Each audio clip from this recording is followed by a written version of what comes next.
Welcome to Occult Mysticism, where the veil between worlds thins.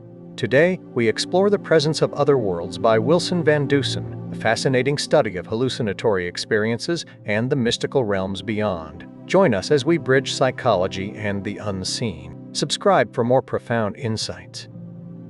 We gather once more in the quiet halls of contemplation to consider a work of singular importance, a modern key fashioned to unlock an ancient and formidable door. We stand before a work of profound and courageous synthesis, a veritable bridge of understanding constructed by a mind of this era to span the formidable chasm that separates our own age of psychological investigation from the vast and, to many, forbidding continent of spiritual revelation charted by one of history's most enigmatic and monumental intellects.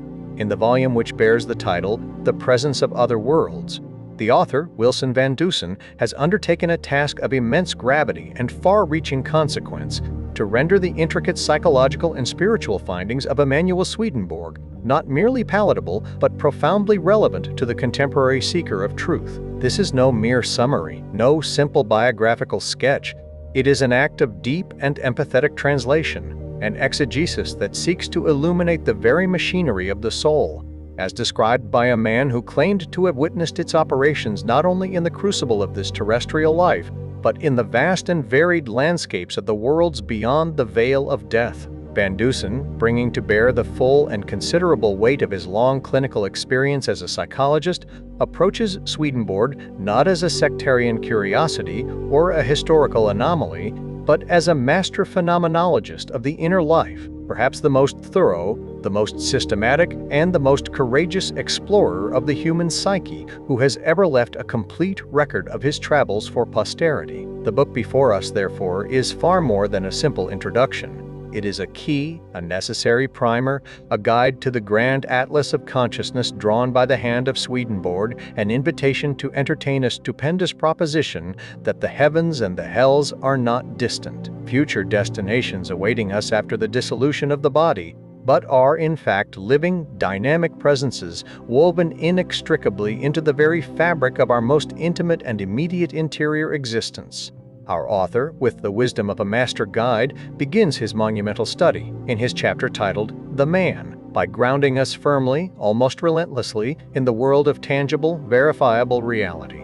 He understands a fundamental principle of esoteric instruction, that it is only from the firmest foundation of the known that any credible flight into the unknown can be undertaken. We are thus introduced to Emanuel Swedenborg not as the seer of visions, but as the scientist of indisputable genius, not as the mystic, but as the engineer, the anatomist, the polymath who stood as one of the last true universal men, a veritable titan of the European Enlightenment. Before he ever recorded a single conversation with an angel, he had mastered metallurgy, writing the definitive text on the subject. He had plumbed the depths of physics, astronomy, and geology. He had made original and groundbreaking discoveries concerning the functions of the human brain, identifying the role of the cerebral cortex, the respiratory motion of the brain itself, and the importance of the cerebrospinal fluid, discoveries so far in advance of the medical science of his day that they would lie dormant, only to be rediscovered and triumphantly validated by the instruments and knowledge of the 20th century. Van Dusen meticulously details this extraordinary scientific career for a critical reason: to establish beyond all doubt that the man who would later make claims of conversing with the deceased was,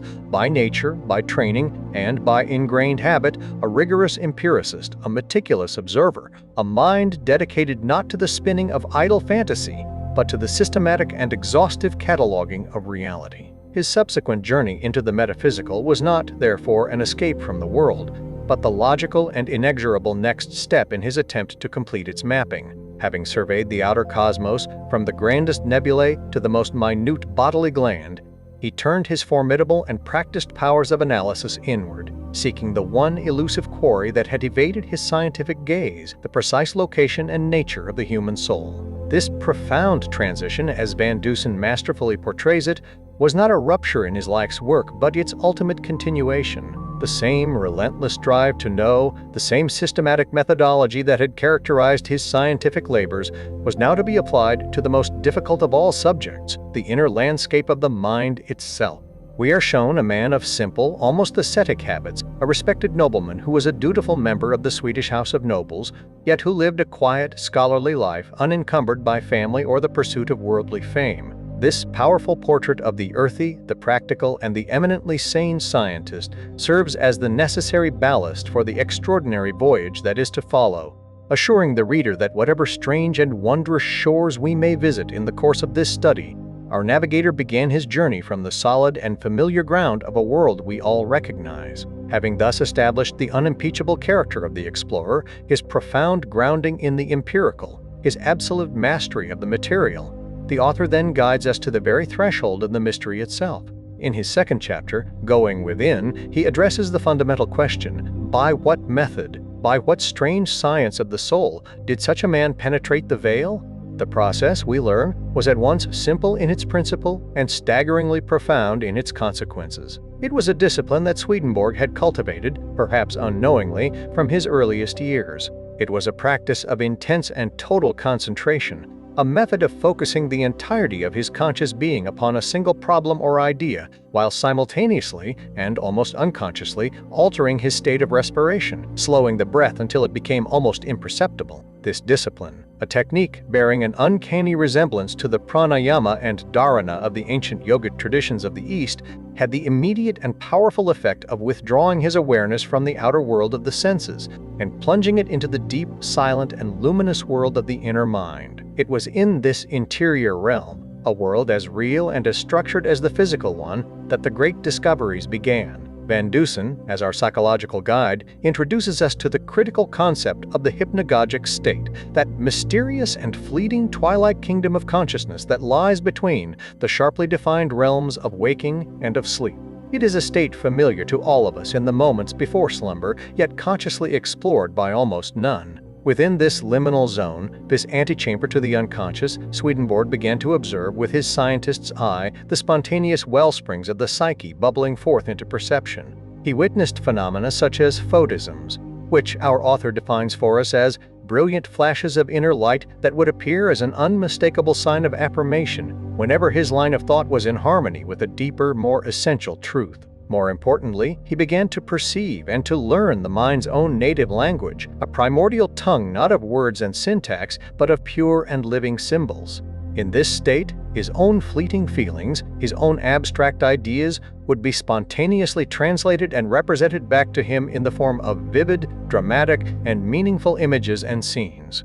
From these systematic and courageous explorations, Van Dusen carefully distills three foundational discoveries that would come to form the very bedrock of Swedenborg's entire spiritual cosmology.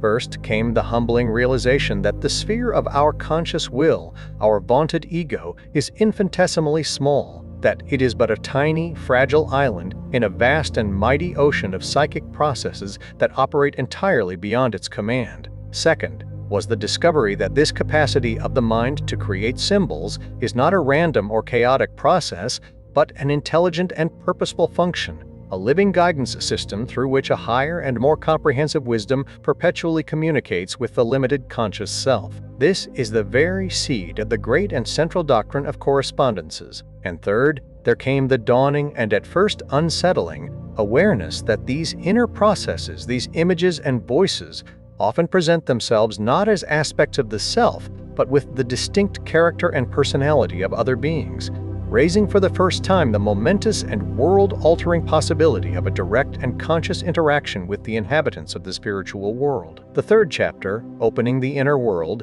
is a masterwork of psychological narrative, charting the dramatic, turbulent, and ultimately triumphant story of Swedenborg's personal transformation, as he applied his introspective method with ever-increasing intensity and courage.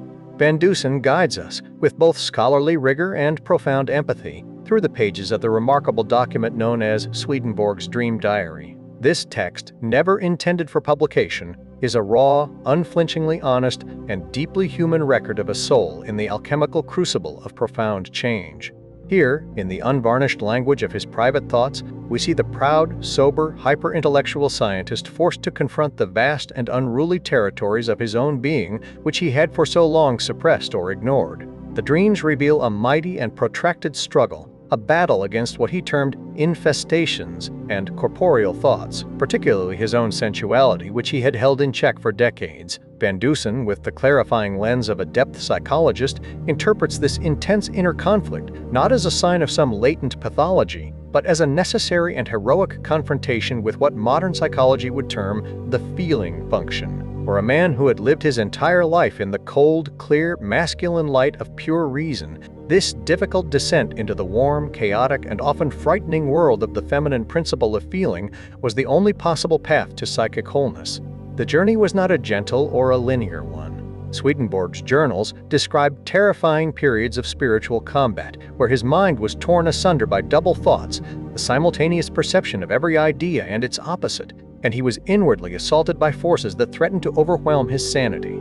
Yet these terrifying descents into his own personal hell were consistently balanced and answered by periods of ecstatic confirmation, by sublime visions of ineffable beauty and an overwhelming sense of divine presence that assured him, in his darkest hours, that he was on the right and necessary path.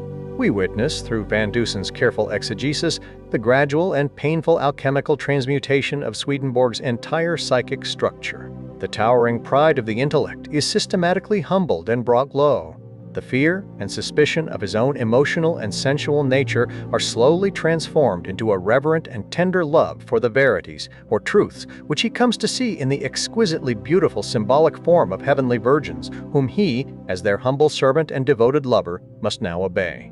This profound process of integration culminates in a pivotal, life-altering vision which occurred significantly not in the privacy of a dream or a meditative trance, but in a public inn in London, in the full light of day. A man, cloaked in a figure of majestic purple light, appeared before him, first rebuking him for his intellectual gluttony and pride, and then revealing himself as the Lord, the Creator and Redeemer, commissioning Swedenborg to henceforth abandon all his worldly science and dedicate the remainder of his life to a new and sacred task, to explain to humanity the inner, spiritual meaning of the Holy Scriptures.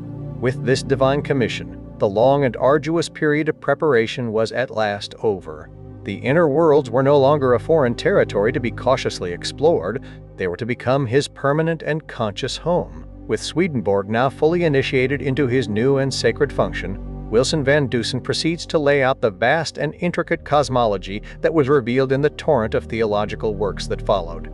The exegesis begins in earnest with the chapter Worlds Within Worlds, Heaven and Hell. Here, the author, with a clarity born of deep understanding, articulates the fundamental principles of the afterlife as Swedenborg experienced and described it. The first and most essential of these principles is that the spirit is the actual person. Death is not an extinction of being, nor a dissipation into some ethereal vapor. It is a direct and seamless continuation of life. It is merely a transition, the shedding of a temporary material body for the assumption of a permanent spiritual body, a body which retains and, in fact, heightens all of its senses, its memories, and its faculties. Upon the event of death, the soul awakens in a realm that at first seems remarkably similar to the physical world it has just departed. This, Swedenborg terms the world of spirits, an intermediate state that is neither heaven nor hell. It is in this realm that a profound process of unfolding occurs, a gentle but inexorable stripping away of all pretense, all social masks, all externality. In this world, one can no longer think one thing and speak another, or feel one way and act another. The inner and the outer are brought into perfect, transparent alignment. This process constitutes the true Last Judgment, which is not, as commonly imagined, an external decree handed down from a distant divine monarch, but an organic and automatic process of self-selection. The soul, now revealed in its own true and unvarnished nature, finds itself irresistibly drawn toward the company of those whose inner life, whose ruling love, is like its own. This inevitable gravitation leads to the great and final division. Heaven, we learn with startling clarity, is not a reward for correct belief or for the performance of pious rituals. It is the inevitable and joyful destination of a life whose ruling passion has been the love of the neighbor and a desire to be of genuine use to others. It is, in its essence, a kingdom of uses, a dynamic, creative, infinitely varied society, where the unique happiness of each individual contributes to and is magnified by the shared happiness of all.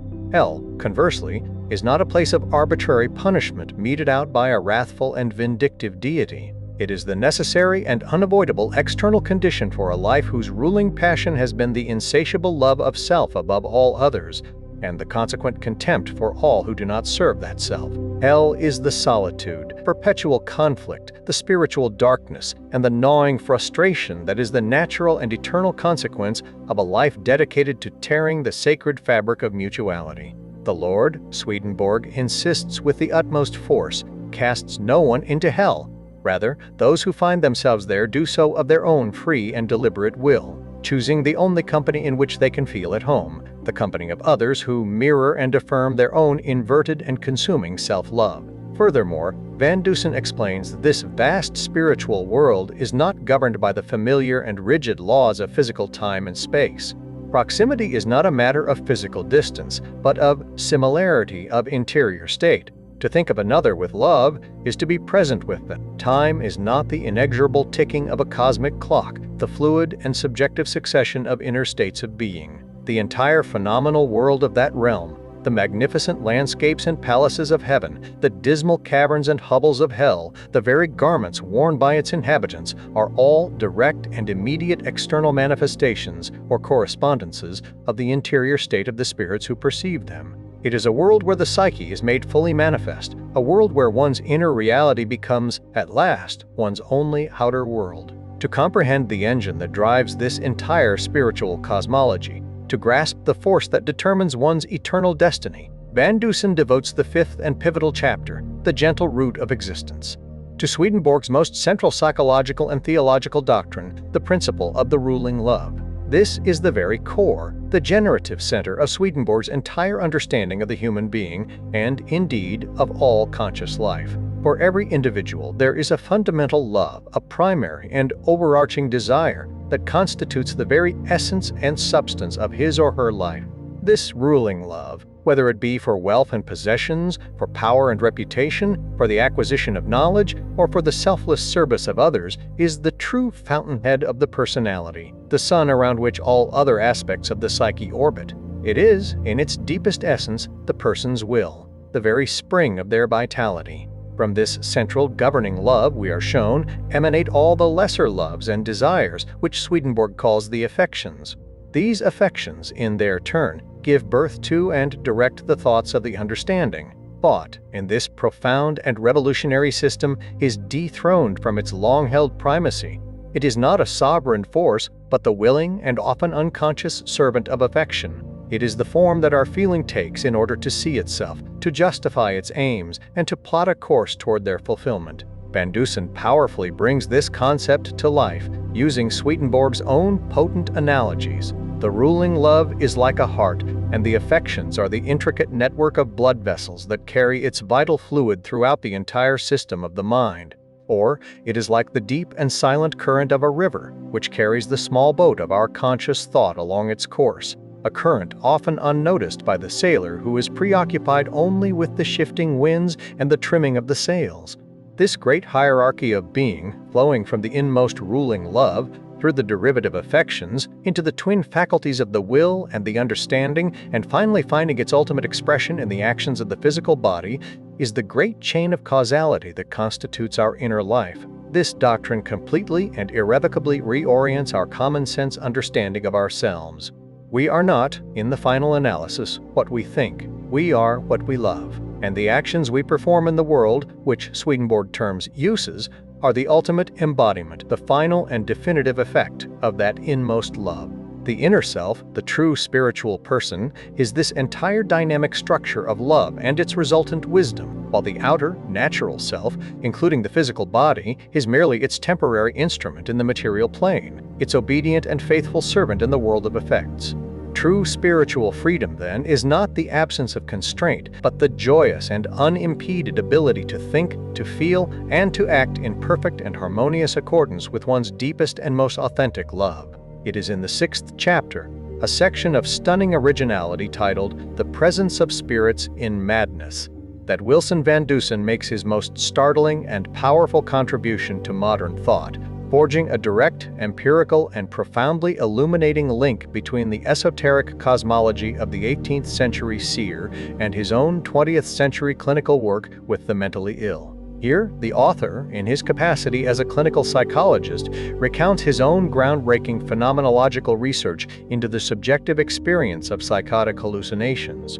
By developing a deeply empathetic and non-judgmental method of conversing directly with his patients' voices, treating them as the realities they were to the patient, he was able to create a detailed and astonishingly consistent map of their inner worlds. His findings, gathered over years of careful work, were remarkable. He discovered that these hallucinatory experiences, across a wide range of patients, were almost universally divided into two distinct and opposing categories. First, there was what he and the patients themselves came to term the lower order, voices and entities that were consistently and relentlessly malevolent, tormenting, obscene, blasphemous, and profoundly irreligious. They would lie, threaten, cajole, and tirelessly attack the patient's every moral and psychological weakness. Crucially, they seemed strangely limited in their knowledge, possessing no information beyond what was already present in the patient's own memory, and they were utterly incapable of sequential, rational thought, instead resorting to endless, meaningless repetition. In stark and dramatic contrast was the higher order, visionary experiences that were far rarer, often nonverbal, and were profoundly symbolic, wise, numinous, and deeply religious in character. These experiences were always supportive, profoundly instructive, and sought to guide the patient towards psychic and spiritual wholeness, often communicating in a rich and complex symbolic language that was far beyond the patient's own conscious intellectual capacity. The parallels which Van Dusen proceeds to draw between his own clinical findings and Swedenborg's voluminous descriptions of the spiritual world are nothing short of breathtaking in their precision. The lower order of hallucinations mirrors, with an almost terrifying exactitude, Swedenborg's detailed account of evil spirits from the hells,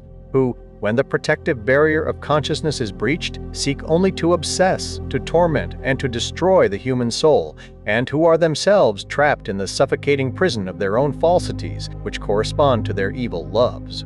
The higher order perfectly reflects Swedenborg's description of the gentle and non-coercive influx from angels and heavenly society, an influx which operates in perfect freedom and communicates not in the clumsy language of words, but in the universal, symbolic language of heaven, which speaks directly to the heart. Van Dusen is thus led to a courageous and revolutionary conclusion that what modern science labels as madness or psychosis may in fact be a pathological and involuntary rupture of the spiritual natural boundary, a tearing of the veil that normally separates our mundane consciousness from the spiritual worlds, plunging the unfortunate and unprepared individual into a direct, unfiltered, and terrifying experience of the very heavens and hells that lie latent as living potentials within the soul of every human being. Lest we remain with the impression that Swedenborg's extraordinary claims of contact with other realities were confined entirely to his own subjective experience, or to the pathological states of the insane, Van Dusen next presents, in the chapter titled Minor Miracles, the sober, well-documented, and publicly attested accounts of Swedenborg's remarkable paranormal abilities. These are the famous incidents that brought him to the astonished attention of the royal courts and rationalist philosophers of Enlightenment Europe. His precise and detailed clairvoyant vision of the Great Fire in Stockholm while he was attending a dinner party 300 miles away in the city of Gothenburg. His stunning revelation to the Queen of Sweden of a profound secret known only to her and her long-deceased brother, and his practical locating of a lost and vital receipt for a distraught widow by conversing directly with the spirit of her dead husband. Van Dusen, as a careful scholar, treats these astonishing episodes with intellectual caution, noting that Swedenborg himself considered them to be mere trifles, insignificant byproducts of his open spiritual senses, which he was reluctant to discuss. Indeed, Swedenborg taught that external miracles are spiritually dangerous, for they have the power to coerce belief through wonder and fear, rather than inviting a free and rational consent from the understanding. A belief that is not freely and rationally chosen, he insisted, has no lasting or transformative effect upon the inner life of the soul. These events, therefore, are presented not as proofs intended to compel an unwilling faith, but as powerful illustrations of a central tenet of his entire cosmology, that the spiritual world, and by extension, one who has conscious access to it, utterly transcends the familiar limitations of physical time and space. From the eternal vantage point of the spiritual realm, the past, the present, and the future are not a linear sequence, but are aspects of a single, all-encompassing eternal now.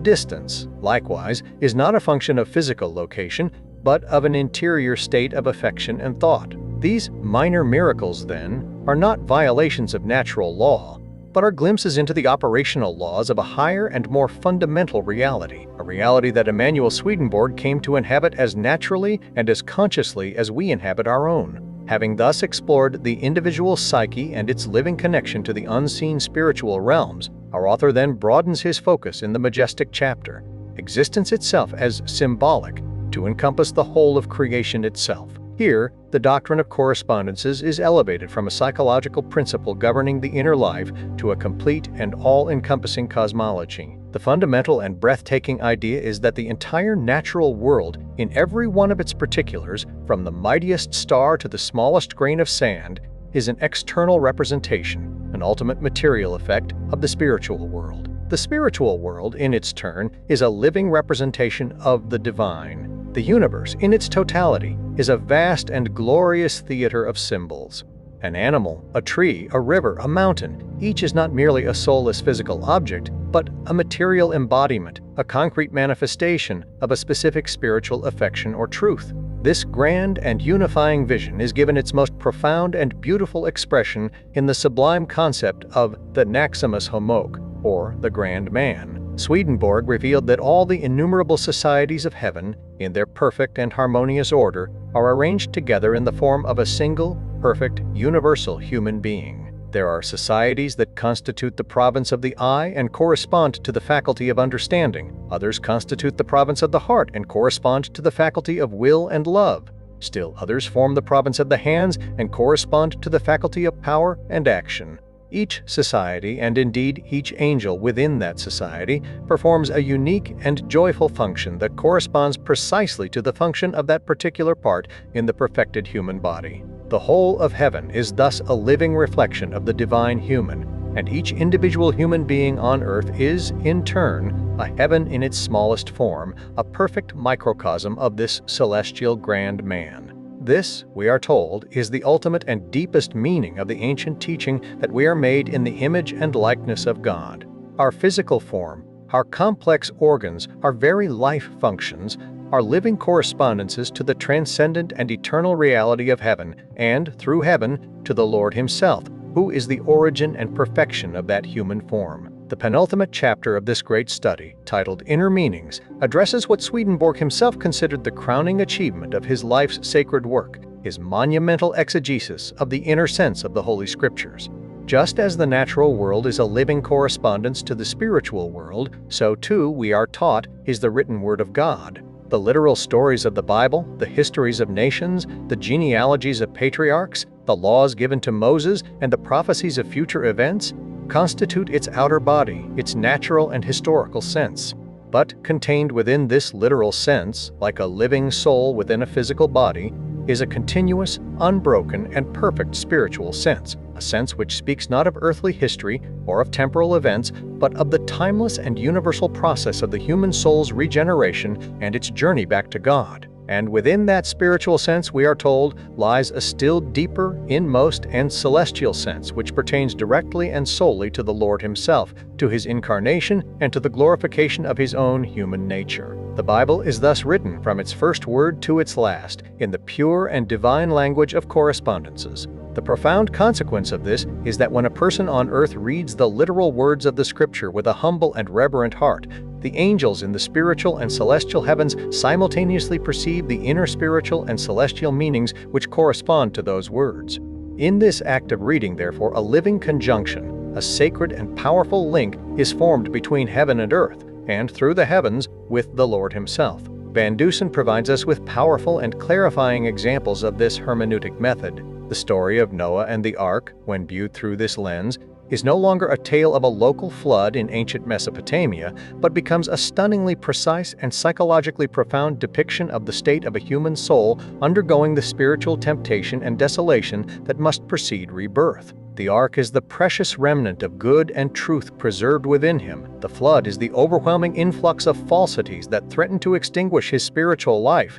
and the sending out of the raven and the dove is the symbolic exploration of the state of his intellect and his will after the great trial has passed. The 6 days of creation described in the opening of Genesis are revealed to be not a primitive and unscientific account of geology, but a perfect and orderly allegorical description of the 6 distinct stages of a human being's spiritual rebirth, from a state of primordial spiritual chaos, a state void and empty, to the creation of a new will and a new understanding, a new self which is an image and likeness of God. This profound unveiling of the inner sense of the word reveals it to be not merely a book of ancient history or moral precepts, but a living, divine map of the soul's eternal journey, universally applicable and eternally true for every human being. Finally, in his soaring and masterful concluding chapter, The One Present, Wilson Van Dusen draws together all the disparate threads of his long and intricate analysis into a single, majestic, and unified tapestry of vision. The psychological and the spiritual, which our modern world has so tragically divorced, are revealed to be not 2 separate and competing realms of reality, but one continuous and indivisible whole. The worlds beyond are not elsewhere, residing in some distant galaxy or future eon. They are the very interior of our own immediate experience. Heaven and hell are not destinations. They are our deepest and most present potentials, the possibilities inherent in the direction and quality of our ruling love.